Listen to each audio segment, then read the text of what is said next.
नमस्कार. आज आपण 7व्या श्लोकाचा अर्थ जाणून घेणार आहोत. श्लोक 7.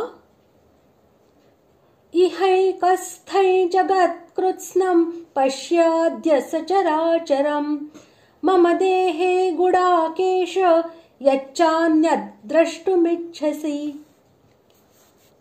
श्लोकाचा अर्थ: हे अर्जुना, आता या माझ्या शरीरात एकत्रित असलेले चराचरासह संपूर्ण जग पहा, तसेच इतरही जे काही तुला पाहण्याची इच्छा असेल ते पहा. येथे अर्जुनाला गुडाकेश या नावाने संबोधित करून भगवंतांनी असे दाखविले आहे की तू निद्रेचा स्वामी आहेस, म्हणून सावध होऊन माझे रूप चांगल्या प्रकारे बघ. कोणत्याही प्रकारचा संशय किंवा भ्रम राहू देऊ नकोस. अद्य हे पद येथे आत्ता याचे वाचक आहे.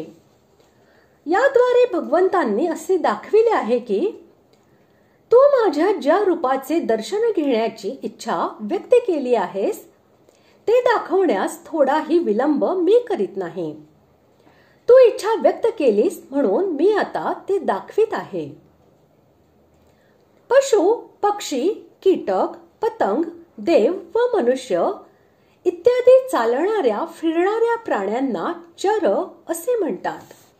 तसेच पर्वत, वृक्ष इत्यादी एका जागी स्थिर राहणाऱ्यांना अचर असे म्हणतात. असे सर्व प्राणी तसेच त्यांची शरीरे, इंद्रिये, भोगस्थाने व भोगसामग्री यांसह संपूर्ण ब्रह्मांडांचे वाचक येथे कृत्स्नम व सचराचरम या दोन्ही विशेषणांसह जगत हे पद आहे. इह हे पद देहे याचे विशेषण आहे.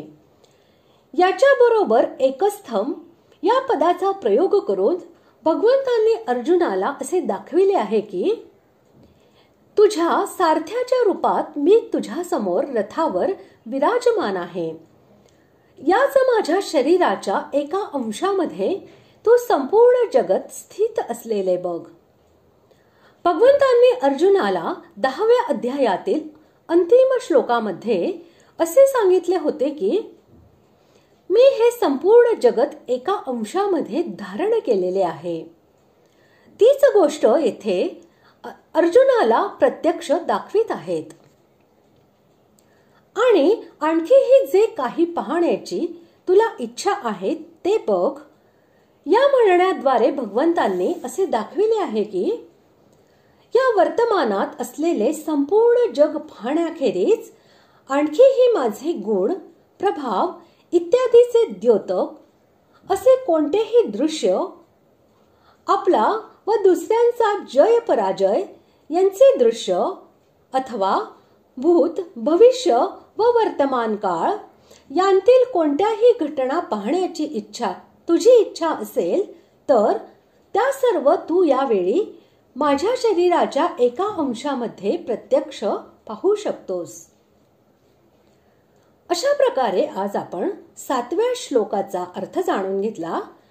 पुढील भागात आपण 8व्या श्लोकाचा अर्थ जाणून घेणार आहोत. धन्यवाद.